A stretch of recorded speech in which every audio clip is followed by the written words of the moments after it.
panel, Facilitating the Development and Financing of Midstream and Downstream Infrastructure Refineries, Pipelines and Petrochemical Plants. And I'd like to introduce our moderator, Xolisa Phillip, on stage, as well as our esteemed speakers, who I would kindly ask to introduce themselves quickly. We had some replacements, but I'm very excited to hear from you guys. Good afternoon, ladies and gentlemen. My name is Xolisa Phillip. I'll be facilitating the session today with our guests here on stage. Over to you. Hi, good afternoon. My name is Ricardo Van Dest. I'm the CEO for the Exploration and Business Unit for Sonangol. Hello, my name is Fred Obioso. I am the Regional Manager for KBR, an engineering consultancy company based globally around the world. Hello, my name is Akintoye Akindele, and I run an energy group, of which one of them is Dikwal Midstream, which is focused on building modular oil and gas facilities, including modular refinery, modular LNG, CNG, and other form of intermediate midstream assets that seek to unlock trapped resources on the continent and bridge gap between upstream and downstream. All right, ladies and gentlemen, thank you so much for all of your patience this afternoon. We'll start off the questions with you, Dr. Akindele. Looking at ESG matters, ESG has moved from a niche into the mainstream, and it's a fundamental consideration when it comes to the funding and financing of projects midstream as well as downstream, as pertaining to infrastructure.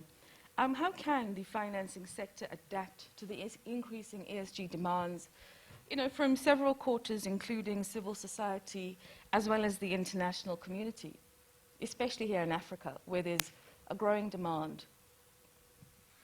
Okay, thank you. I think let's first discuss what ESG means, environmental, social, and governance. And for a lot of entrepreneurs or operators, it's almost become a pain in our back when you're trying to raise money and say ESG. But what I like to say to people like that, ESG is actually and should not be a pain. So let's take a step back and say what is important. What is entrepreneurship? So for me, entrepreneurship is a social contract between innovators and the community where they exist. Basically saying that resources being given to you by the society, by the earth, by whatever it is that you are trying to get the resources from, you're trying to add value to it and make a profit. So at the core of entrepreneurship, various schools of thought on what form of entrepreneurship or capitalism is optimal for sustainable development. One of the things that the biggest theory that I subscribe to for the sustainable development or entrepreneurship or capitalism is what they call the Elkington model, which is people, profit, and planet. Because if you don't focus on one, if you focus on one only and you ignore the others, it is not sustainable. There is a social contract between companies and where they operate. So entrepreneurs or companies need to be very conversant or need to understand that balancing the right to make profit or the chance to make profit with actually investing in the conveyor belt of that profit, which is people and the planet, balancing that. So ESG, which is the environmental social governance framework, seeks to help entrepreneurs create a framework for monitoring, for thinking about this, for documenting it, for unlocking it, and for implementing it.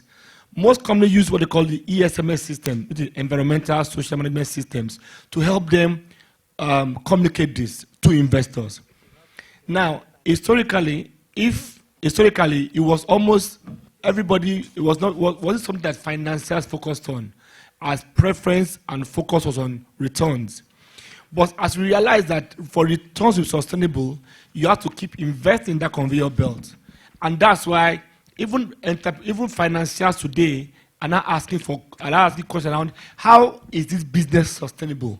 At the core of it is a going concern question. Because if you're not a going concern, and going concern is at risk when the people or the earth is at risk, the profit disappear. So ESG is something that's fundamental to entrepreneurship in any sector, particularly so resource-based sectors like oil and gas. So first is to understand that ESG is more than an idea. It is a fundamental foundation on which entrepreneurship itself should be built on. And what I'll say is, how is that important? I think what we need to understand is we need, as entrepreneurs or companies in the oil and gas sector, factor all this in our deployment, our commercialization, our exploration, or any activity in which we are seeking to engage with a group of stakeholders in our community. I'll give you an example at Dikwal. One of the companies that we've invested, one of our companies is called Atlantic. Atlantic is an infrastructure and service company in Nigeria where we're building modular refinery, power plants, both solar and fossil fuel, ethanol plant, in a community called Brass region in Nigeria. This community has been producing fossil fuels or crude for almost 50 years. And there was a social disconnect between the people in the community and oil and gas companies, led to a lot of civil unrest, a lot of other things that you read about the paper. When we decided to build our energy park in Atlantic, in Brass, the first thing we had to do was, we don't have to ask them to trust us. This is a community that didn't have drinking water for almost 20 years, and yet they contributed about 40% of Nigeria's gas reserve. They had oil companies, I've not mentioned their name, who have been producing there. The first thing we did as a company to ensure that we're in partnership with our community was first build them hospitals, build them boreholes, fitted other things, created jobs where they could participate. We broke ground this year on that refinery. It's going live Q2 next year. Year to date, we've touched over 100,000 lives in that community. Now, we've not had one problem in that community because not only have we empowered the people in terms of job, we've also reduced mortality rate significantly. We've engaged the community in terms of how to engage with them, such that they've now seen what we are building as their own. I keep saying I'm a firm believer in each time natural wealth or natural resources does not convert to commonwealth, that's a disconnect. So ESG is that line that connects our efforts, our work as entrepreneurs, seeking to unlock value to the community where we operate in. So it is more than a topical issue for anybody. It is a foundation, and increasingly in a world where the earth is important, because without an earth we have nothing. ESG is here to stay, and people should embrace it and build systems that enable them continuously create these profits by investing in the people, in the society, in the systems, and in nurturing those next level of opportunities that will keep the country going. And that's our view, and that's my view as well. Thank you, Dr. Akindele. Coming to you, Frederick, when we look at the E in ESG in terms of the environment, what sort of formats in terms of funding are available for technologies such as hydrocarbon in the midstream as well as in the downstream projects that are happening in the continent in preparation for the new energy transition era? So I think when we look at energy transition as a whole, we've got this binary view that it's almost a competition between oil and gas, which is the old, and renewables, which is the new.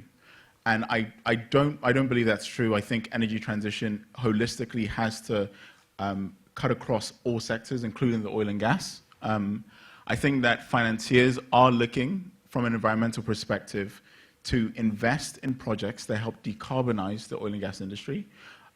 If you look at reducing emissions, reducing fugitive emissions, say from your gas development, you look at putting some kind of green element into your refining and petrochemical sector, whether it's investing in, say, green hydrogen through solar or hydropower, or looking to perform energy efficiency studies in order to reduce how much CO2 that you emit to that atmosphere. I think these things are compelling reasons for a financier to invest in your oil and gas project over another. I believe that the refining and petrochemical sector is key to the energy transition that we're looking at now. Things like biofuels, refineries are very well suited to do things like that. Things like green hydrogen, refineries have extensive hydrogen capability in terms of how to manage and produce and store it in a safe manner. And they've already got the supply chains that are required to kind of export this, whether it's as a fuel or to use it internally in order to hydrotreat their hydrocarbons. So I think from an environmental perspective, when we're looking at financing of whether it's oil and gas projects or just energy transition as a whole, I think it's important to look at the wow factors that basically give you a differentiator to show that you're not just doing this to make money, but you have the environment in mind. And if you can incorporate sustainability into your design, into your build, into the thing that you're doing, and you can show that to a financier, I think you've got a really good chance of getting funding. And funding comes in many different avenues. You can look at investment vehicles such as, when we think about financing, I think the first thing that comes to mind for a lot of people are international banks. So you look at the likes of the African Development Bank, you look at Standard Chartered, you look at the World Bank to finance projects, and they have very strict environmental, social, and governance rules that you need to, or criteria that you need to meet.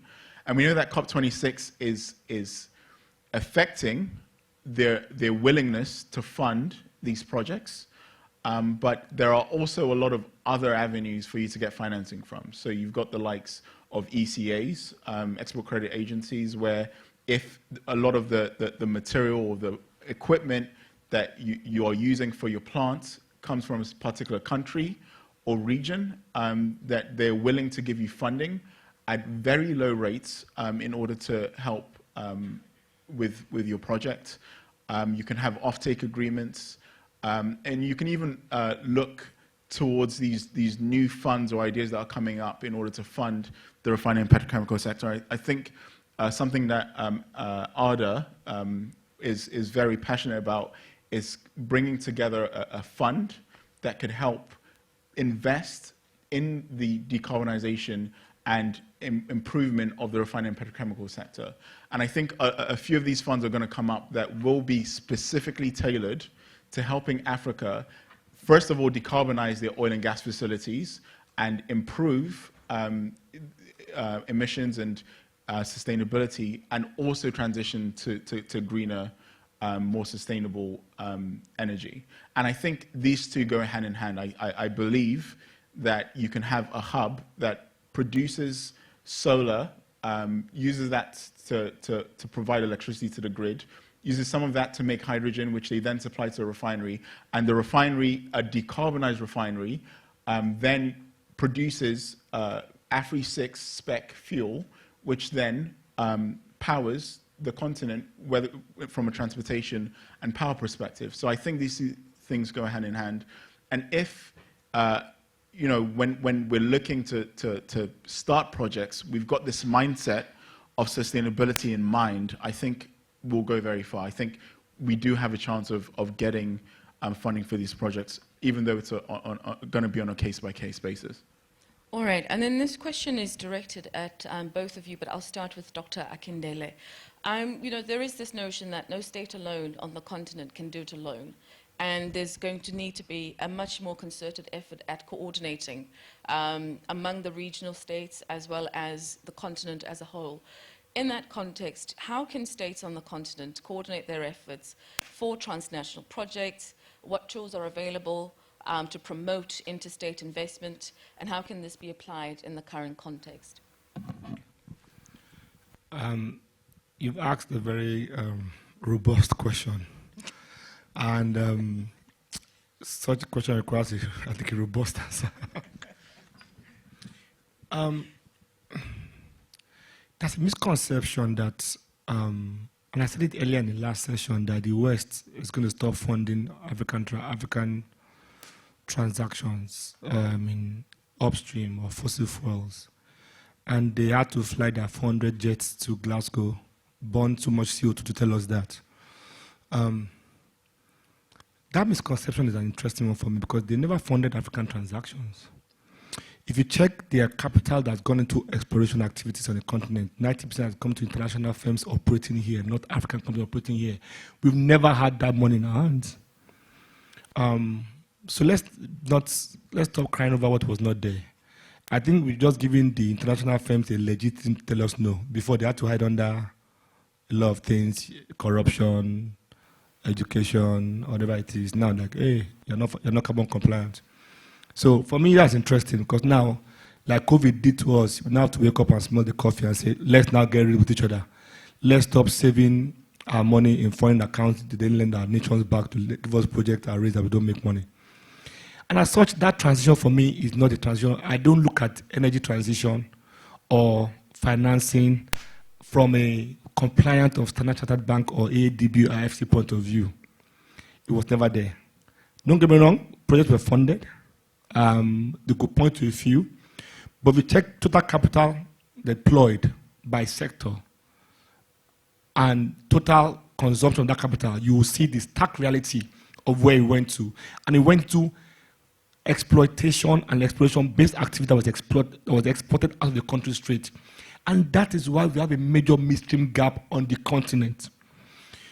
When we all gained independence as African states, we were all of a sudden we were resource rich. The capital was available internationally. What then happened was that capital was able to take the resources and exporting it. There was no bridge built to convert those resources to what we're consuming.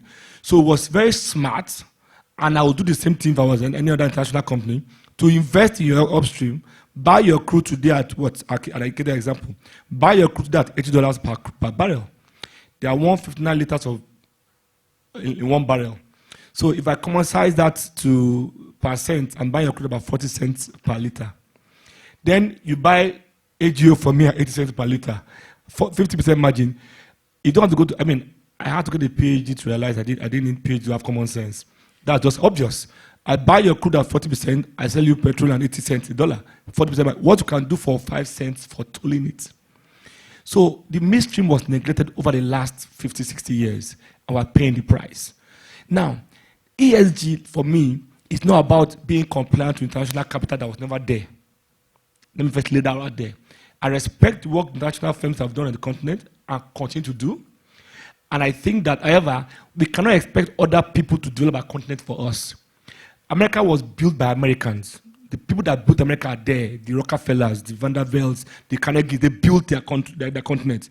We cannot expect people to build Africa for us. We have to build our own Africa. And I thought everybody here has a role to play in galvanizing capital to funding that. However, environmental funding and financing has to do with our survival as people. So for me, again, it's something I believe fundamentally in. And funding is available for that, even international market. I'll give you an example. We are doing some work with some mining firms in South Africa, where mining has been a major issue, an environmental issue. So it's not just about oil and gas. Land that's been abused, we are actually reclaiming it and making it habitable again. Technologies that are globally available, where you can increase water level by creating an environment where rain happens better and agriculture happens again. And we're replicating this in Nigeria, in Ghana, other markets. Why am I saying this? Fossil fuel is not going anywhere in a hurry. So, like it or not, co-operative or not, it's not going anywhere in a hurry. Energy transition has happened 3 times in mankind's history. First, from charcoal to coal, took 5,000 years, BC, and 300 years ago. It took 5,000 years. Coal to fossil fuel took 160 years. Fossil fuel is just 50 years, 100 years. It's under 60 years ago. In fact, forecast for crude is going to be like $200 oil in the next 20 years. If you check the consumption of energy in the world, you have fossil fuel still dominating majority of that. Now, there's a better way to do it. Gas is a better and cleaner way. Definitely, we'll do that. Fossil fuels can be cleaner. Same way, coal can be cleaner. But the point is, it is here to stay for a long while. So, like he said, has to be a portfolio of assets that balance your energy footprint from the one that is carbon negative, one that is carbon positive. So you have ethanol, you have gas, you have solar. Renewables are a nice idea. They're damn expensive, guys. They are the price. And what drove down the price of, what made fossil fuels so successful, the most successful energy source in history, is because of market demand. Because the demand for it, it was every continent has fossil fuels, every continent. And of course, the use now became not just retail, not just industrial, retail everywhere. So cars, generators, everything. For ethanol, it's still almost elitist. Ethanol refineries are extremely expensive. One of our businesses in Kenya is doing ethanol to homes. It's one of the fastest growing energy company. And it's amazing. We sold more ethanol than Coca-Cola sold Coke in Kenya this year. So we're actually gaining grounds on that side. But it takes a lot for you to get that ethanol on that scale, like you get on refining on crude that's available. So you have issue of scale, availability, pricing, capital expenditure, reach, adaptability. How many generators do you see on ethanol? It's tough. How can you even take, if you have solar in your house, once it's dark, battery is still expensive, lithium is still expensive. So that's the issue of adaptability and capital that will drive it. What is happening though, there are areas where you can then take what you are saving, whether it's in ethanol, whether it is in gas, and actually discount that. Carbon trading is real. Our businesses in East Africa and Nigeria, we get a lot of carbon trading financing where we document how much we are saving. Whether it's gas that's been flared that we save, we then turn it into a note and sell it. That's a form of finance people don't focus on. There are other ways as well, like the one I mentioned to you, where land that's been damaged, we're not turning it back. Guys, there are two deals that we're working right now that before we even start a project, international oil companies want to buy that carbon credit off us. So how much the debt we need to produce, about $100 million, is being taken off the table from day one. Because people that are damaging the earth are going to pay for their sin. Sin tax is acceptable in life. We'll collect it. And we need as much as that on the continent. So for me, we have to play to our advantage. We can fund our growth by leveraging COP26 and making them around carbon credit and carbon footprint. It's available. But we have to be smart about it. It's a balanced portfolio. If you read last couple of months ago, the UK is about to import more coal for winter than it ever has. And yet they're asking us to stop consuming crude. Coal and crude, are you serious? For me, it's very simple. Financing about energy, ESG, it's not about Western or international influences, it's about our survival as people. Whether we think that Africa contributes less than 5% of carbon footprint or not, is relevant. There's no world that's not Africa. So we have to play our role. And if we are creative as people where we contribute more than we're damaging, the moral authority continues to grow. We can then point finger and we can leverage it. But it's time we look inwards and understand that we have things, whether it's cassava to ethanol, whether it is gas to power, whether it is every basic thing that we have, that we can leverage to create a better Africa and empowered people and also monetize and fund ourselves. And that's my fundamental belief. All right, Frederick, your response to that? I agree. That was a very passionate response. I fully agree with everything that's been said. I think that the concept of just trying to decarbonize or go through energy transition and not seeing the reality that we're not just an oil and gas producer or user, but we've got these so many areas where we can help to provide negative carbon. Right? So whether it's reforestation, whether it's solar and wind projects, whatever the case may be, whether it's reducing emissions, fugitive emissions, we can use this to our advantage. I think the carbon credit industry is not as advanced as we would like it to be now. It's still very much in development, and different countries treat carbon credit accounting differently and pricing, but it's certainly something that we'll see grow in the next 20 to 30 years. Or even the next 5 to 10, to be honest. In the next 5 to 10, it will be a viable option of funding a lot of projects, especially in Africa. And I think even with COP26, this need for the Western economies to fund Africa, I think that the carbon credit trading or carbon trading will be a very vital part of that. So I fully agree with what Mr. Akindele has said. All right, thank you for that. Ladies and gentlemen, this session was quite late this afternoon, So we're going to ask the gentlemen to give their final thoughts. We've been asked to keep it short, unless you're keen for maybe 2 more questions, and then we wrap it up. I'm not sure. Okay, we'll wrap it up then. Dr. Akindele, your final thoughts on this topic?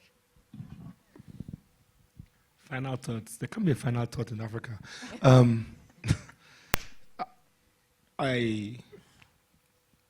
I think for me, as I've been lucky enough to have 4 careers. I was an engineer first. I was a banker as well. Then I became a private equity investor for almost 20 years because I became a human being. When I'm not on the other side now, but now understand what entrepreneurs go through. I'm not an entrepreneur myself, I'm still an investor. And I think the message I want to leave everybody is nation building is our collective responsibility. The Africa we desire is possible, but we have a role to play, all of us here. ESG is extremely important into that Africa that we desire. See, whether we like it or not, Africa is the future. 2 in 5 working population will be black in 20, 30 years' time. Africa will have more people working than Europe's people in the next 50 years. Just pause. Africa will have more people working than Europe's people in the next 50 years. So that future, that world is ours. We are young, we are growing, we are scaling. If we do not take that ESG or the earth seriously, we have nowhere to live. COVID made sure that before COVID, our average was 19.6. After COVID, because my people were all home having kids, average has dropped to by a year as well. I'm making more babies that were making money, right? So that means that the world, the future that we see globally is Africa. It means that we have a role to play in making that future is protected. And I thought ESG, but equally as important with ESG is in every vertical the midstream sector is focused on. It is not just energy. When people talk about energy midstream, like we have a problem on the continent. We export cocoa, we buy chocolate. Cocoa is a $6 billion, chocolate is $80 billion. Insanity. We export cotton, we buy fashion. We export gold, we buy jewelry. We export cobalt, we buy phones. But not cost, eh? Whichever God we offended, we are sorry. We just need to start adding value to these things locally because we consume them. Consumption is not a bad thing. We're Africans, we consume a lot of things. Can we produce what we consume? The major challenge has not been the resources, has been that midstream linking the resources to consumption. We're a big market. That's why everybody is here. Every big company is here selling to us. Let's connect the dots, upstream to downstream in a sustainable way. And that's what we need to continue doing across sectors. Thank you. Thank you, Dr. Akindele. It's hard to top that. I think one thing that has I've always been very passionate about, and that has always, I think, made me sad about the state of Africa is the short-termism. I think the reason why we don't have vertical integration, like Mr. Akindele said, is because we've got the raw material, and it's the quickest way to make money. It's the quickest way to fund our governments. We don't look at a 5, 10, or 15-year plan. It's what can we do for our economy? And I understand the need to fund the now, but there needs to be a thinking or a thought given to the future. If we take our fuel or our oil and we have refineries and we produce our own the fuels that we're importing, we don't have to spend money on subsidizing fuels. We don't have to spend money paying other people to refine the oil that we produce. We can do that ourselves. And then we can sell the finished product at higher margins, and we can export that. Renewables, again, Congo, I think, has 60% of the world's cobalt production, and doesn't make anything to do with EVs. They don't make solar panels. They don't make wind turbines. They don't make lithium-ion batteries. But they've got all the natural resources that are required to do that. This idea of vertical integration is not a nice to have. It's a necessity. I think if we cannot think about the long-term goal of not just creating or extracting our raw materials, but having the industry that's required to convert it to the finished product, and then being able to find the markets that this needs to go into, I think will always be, as we say in Nigeria, will always be carrying last. We will never be able to be at the forefront of our destiny. We will never be able to really shape our future. And I think that this is something that's vital to our progression as a continent. I think another thing that I wanted to leave with everyone here is the idea that renewables, energy transition, green hydrogen, whatever it may be, is not the enemy. It's part of the solution. The way that I think about it, if you are an oil and gas exporter, and that is all your revenue depends on, you've put all your eggs in one basket, essentially. When the oil market crashes, when you have an issue with your facility, when a pipeline bursts, you're in dire straits, you're in trouble, right? So the diversification of your energy portfolio is necessary to make sure that you've got a financially robust enough or economically robust enough plan to deal with uncertainties about the future. The oil and gas that you produce and whatever refined products can be then used as a means to export and gain money from exported materials. But the renewable energy that you create could be used to solve energy poverty in your country. If you think about renewables as a way to bridge the gap between the energy that you have now and the energy that you need to provide to all your citizens, because most of your renewable energy is converted to electricity, and electricity is ideally needs to be used on demand or within the locale that it's created within. If you can solve your energy problems internally using renewables, you even have more gas, more oil, more fuels to export because your countrymen aren't using it. And I think you looking, or us as a continent looking at these solutions as things that go hand in hand for economic prosperity, for diversity, to resolve energy poverty, and to increase energy security, I think will take us very far in the future. Thank you. Thank you so much, Dr. Akindele and Frederick. And thank you, ladies and gentlemen. That concludes our session this afternoon.